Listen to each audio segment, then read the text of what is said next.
Alright everybody, I'm back out here again. My wife's 2005 Trailblazer, getting her front brakes done for her. One of the things I did first was went out and got the new rotors, new brake pads, which I should have waited on. I should have took the rotors off. What I found out on this vehicle, even though it's a 2005, the actual rotor that it takes is off of a 2006, and they tell me it's because it was manufactured after July, and the vehicles manufactured after July of the 2005 Trailblazers actually came out with some of the suspension from a 2006. So I got the rotors, and it turned out that the rotors were a 1/4 inch smaller in diameter. So I took them back. They matched them with the 2006, and now I'm here putting them back in. One of the things I had to do to get the rotors off was take off this bracket right here, which is held on. This is what actually holds your caliper in place. There's the caliper sitting up here. So in order to take this off, there's two 18mm bolts, one right there and one right there. So you take those off with an 18mm socket ratchet. This whole bracket here will just come right out, and then you could get your caliper off. So I went ahead and got this all together. Now what I gotta do is get my brake pads in and get my caliper back on. One of the things I do with the caliper is you want to be careful. This right here is the pistons. It's the dual piston. With the dual piston, you got to try to get both of them back at the same time to where they seat flush, so that way you can get them over the new brake pads once you get the new brake pads on.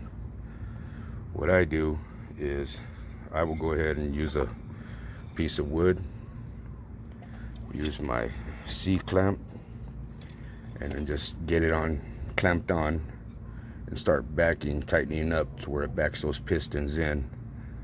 As I'm doing that, I'll loosen up this right here, which is your bleeder screw. Just loosen it just a little, but you don't want to back off anything because you don't want air getting back into there.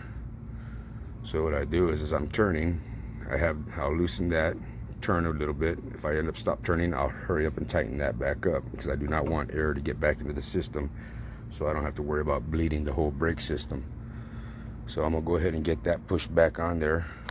You can see right now they're pushed out in this area here, so I got to get all this seat back to where it be flush. Let me go ahead and get that done, and I'll be right back. Alright, so just so you can see what I was talking about, I got the C-clamp all up on here. I got the board across. I went ahead and tightened it up, and now I got the pistons both seated back. So now when I put on my new brake pads, I could go ahead and just slide the caliper right over, tighten up the two bolts that hold that on. Then once I step on the brakes, it'll compress back against the caliper with the brake pads. Alright, now I'm back. Got the new brake pads in, calipers on, two bolts for the calipers, one up here, one down back here. Those are actually 13mm bolts. So all it took here was a 13mm, an 18mm, and my C-clamp. Now one of the things is when you are doing your rotors, when you're doing your brakes, if you haven't done them in a while and rust builds up right here, and sometimes it's hard to get your rotor off, they actually made two threaded holes in it, one here and one over here on this side. Those are so that way you could put a bolt in each one, start tightening up the bolts little by little, you know, crisscrossing, and it'll help to pull the rotor off when it's stuck on there. Another thing I forgot to mention is your rotor. When they manufacture these rotors, they spray like a protective film over them to keep them from rusting while they're sitting in the warehouses. You want to get you some brake parts cleaner, the spray. spray those off really good, wipe them down really good.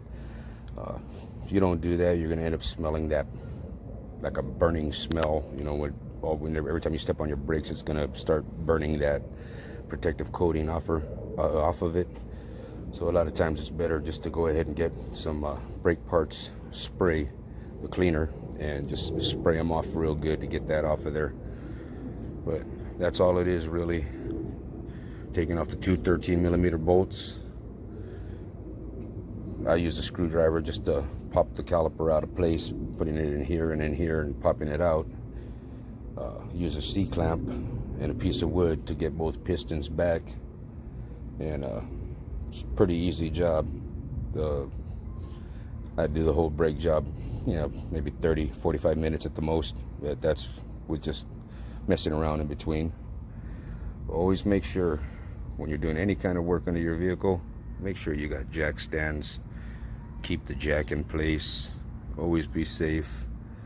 Years back when I was a kid, I had a friend that actually got crushed under a vehicle that collapsed on the stands that he put. They weren't actually jack stands, they were just blocks of wood. So be safe when you're doing your work on your auto parts, or changing auto parts, especially if you're doing anything under your vehicle where you have to have it on jacks. Make sure you always got jack stands. That's it. I already got this side done. Now I'm gonna just hurry up and get the other side done, get my wheel back on here, go over there, get that side done real quick. But if you're doing a brake job yourself, it's not really that bad to do, and it's not really time consuming either. I think it takes longer to go get the parts than it does to actually do the job. Thanks for watching.